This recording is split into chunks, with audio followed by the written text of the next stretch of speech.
Hello friends, welcome back to my channel. இன்றைக்கி நம்ம கிச்சனில் பார்க்க போகிறது ஒரு பன்னீரை வச்சு ஒரு சூப்பரான ஒரு ரெசிபி பார்க்கலாம்.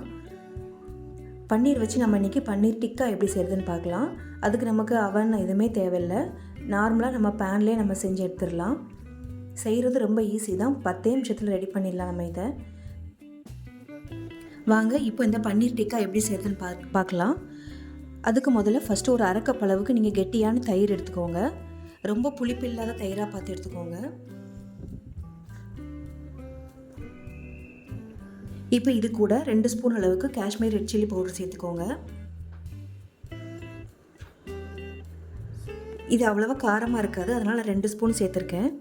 இது கூடவே 1/4 ஸ்பூன் அளவுக்கு கரம் மசாலா சேர்த்துக்கலாம். இப்போ இதுக்கு தேவையான அளவுக்கு நம்ம உப்பு சேர்த்துக்கலாம். இப்போ இது கூடவே 1/2 ஸ்பூன் அளவுக்கு சாட் மசாலா சேர்த்துக்கோங்க. சாட் மசாலா கண்டிப்பாக சேர்த்துக்கோங்க, அதோட புளிப்பு சுவை இதுக்கு ரொம்ப நல்லாயிருக்கும். இது கூடவே 1/2 ஸ்பூன் அளவுக்கு சிக்கன் தந்தூரி மசாலா சேர்த்துக்கலாம். சேர்த்துட்டு 1 ஸ்பூன் அளவுக்கு இஞ்சி பூண்டு பேஸ்ட்டு சேர்த்துக்கோங்க. சேர்த்துட்டு இது கூடவே கொஞ்சமாக கஸ்தூரி மேத்தி சேர்த்துக்கலாம். சேர்த்துட்டு இது எல்லாத்தையும் நல்லா கலந்து விட்டுக்கோங்க.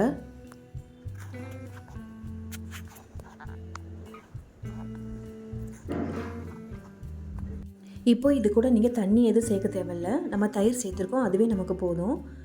இப்போ இந்த அளவுக்கு நம்ம நல்லா கலந்து எடுத்தாச்சு. நீங்கள் இதில் தேவைப்பட்ட கொஞ்சமாக லெமன் ஜூஸ் கூட சேர்த்துக்கலாம். நான் சாட் மசாலா சேர்த்துருக்கிறதுனால லெமன் ஜூஸ் சேர்க்கலை. இப்போ இதில் கட் பண்ணி வச்சுருக்க பன்னீர் துண்டுகளை இதில் சேர்த்துக்கலாம். நான் கொஞ்சம் பெரிய சைஸாகவே கட் பண்ணி எடுத்திருக்கேன்.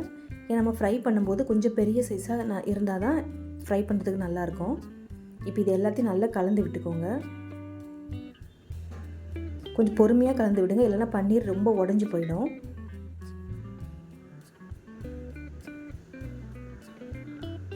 இப்போ நான் எல்லாத்தையும் கலந்து இந்த மாதிரி தட்டில் தனித்தனியாக எடுத்து வச்சுருக்கேன். இப்போ நம்ம ஃப்ரை பண்ணி எடுத்துக்கலாம். இதுக்கு நீங்கள் ஒரு நான்ஸ்டிக் பேன் யூஸ் பண்ணிக்கோங்க. இது ஏன்னா பன்னீர் கொஞ்சம் அடியில் ஒட்டும், அதனால் நான்ஸ்டிக் நீங்கள் யூஸ் பண்ணிக்கோங்க. இப்போ இதில் தேவையான அளவுக்கு எண்ணெய் ஊற்றிட்டு இது சூடானதும் நம்ம எடுத்து வச்சுருக்க பன்னீர் இதில் சேர்த்துக்கலாம். கொஞ்சம் சிம்லேயே வச்சு செஞ்சுக்கோங்க, இல்லைன்னா டக்குன்னு இது கருகிடும்.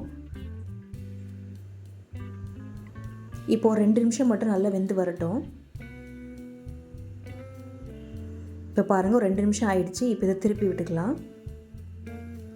பன்னீர் உங்களுக்கு டக்குன்னு வெந்துடும், அதனால் ரொம்ப நேரம் வைக்கணும்னு அவசியம் இல்லை. ரொம்ப நேரம் விட்டிங்கன்னா ரொம்ப ஹார்டாகிடும் பன்னீர். இப்போ திருப்பி விட்டு மறுபடியும் ஒரு 2 நிமிஷம் வேக வச்சுக்கோங்க.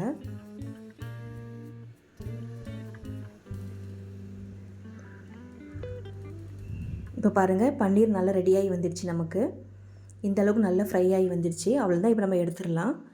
அவ்வளோதாங்க, நம்மளோட சிம்பிளான 10 நிமிஷத்தில் பன்னீர் டிக்கா செஞ்சாச்சு. இதை கண்டிப்பாக நீங்கள் ட்ரை பண்ணி பாருங்கள். என்னோடய சேனலை சப்ஸ்கிரைப் பண்ணாதவங்க மறக்காமல் சப்ஸ்கிரைப் பண்ணிவிட்டு இந்த வீடியோவுக்கு ஒரு லைக் பண்ணி ஷேர் பண்ணுங்கள். தேங்க்ஸ் ஃபார் வாட்சிங்.